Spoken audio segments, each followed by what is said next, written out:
آج کل سیلاب آیا ہوا ہے خیبر پختونخوا میں، بارشوں سے بہت زیادہ نقصان ہوا ہے۔ جب بھی کوئی ایسا موقع ہوتا ہے اس وقت میں یہ بحث شروع ہو جاتی ہے کہ یہ عذاب ہے یا کیا ہے۔ بہت سارے دیندار لوگ اس پہ اصرار کرتے ہیں کہ یہ عذاب ہے، اللہ تعالیٰ کی طرف سے گرفت ہے، اور جو سیکولر طبقہ ہے دوسرا وہ کہتے ہیں نہیں ہے اللہ کا عذاب نہیں بلکہ یہ مس مینجمنٹ ہے۔ ایک تو یہ کہ اس بحث میں پڑھنے کی بجائے گناہوں سے توبہ کرنا چاہیے، اور گناہوں کی جو توبہ ہوتی ہے اس کے 3 حصے ہوتے ہیں۔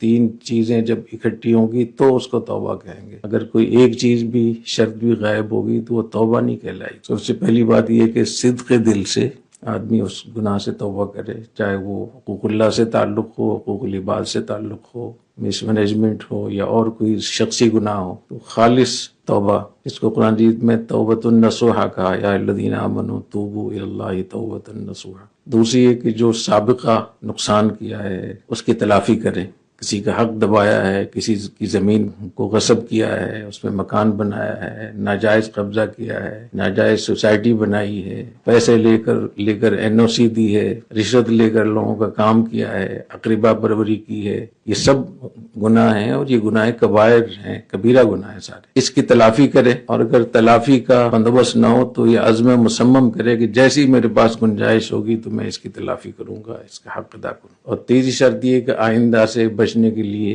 ارادہ کرے کہ آئندہ میں اس قسم کے گناہ کا ارتکاب نہیں کروں گا۔ اگر کوئی آدمی توبہ کرتا ہے زبان سے اور دل سے توبہ نہیں کر رہا تو یہ توبہ نہیں شمار ہو، اور اگر دل سے توبہ کر رہا ہے لیکن سابقہ گناہوں کی یا اس کی تلافی نہیں کر رہا، پورے کے پورے علاقے ہڑپ کر لیے اور بڑے بڑے ٹاؤن بنا لیے، اربوں خربوں کما لیے، اب کہہ رہے میں توبہ کر رہا ہوں، تو وہ زمین واپس کرنا پڑے۔ ایک بالش زمین بھی اگر کسی نے قبضہ کر لیا کسی کی زمین پر، حدیث شریف میں آتا ہے قیامت کے دن 7 زمینوں کا طوق اس کی گلے میں ڈالا جائے، ایک بالش زمین۔ اور جہاں اتنی بڑی بڑی سوسائٹیاں، اتنے بڑے بڑے جب قبضے ہوتے ہیں تو یہ بھی تو گناہ ہے، اور گناہ کبیرہ ہے۔ اور اگر یہ بھی کر لیتا ہے لیکن آئندہ بچنے کا عزم نہیں کرتا تو یہ تو دھوکہ ہوا۔ تو توبہ کریں، اور توبہ ان 3 شرطوں کے ساتھ۔ حدیث شریف میں آتا ہے کہ جو آدمی سچے دل سے توبہ کرتا ہے اللہ اس کی مدد کرتا ہے۔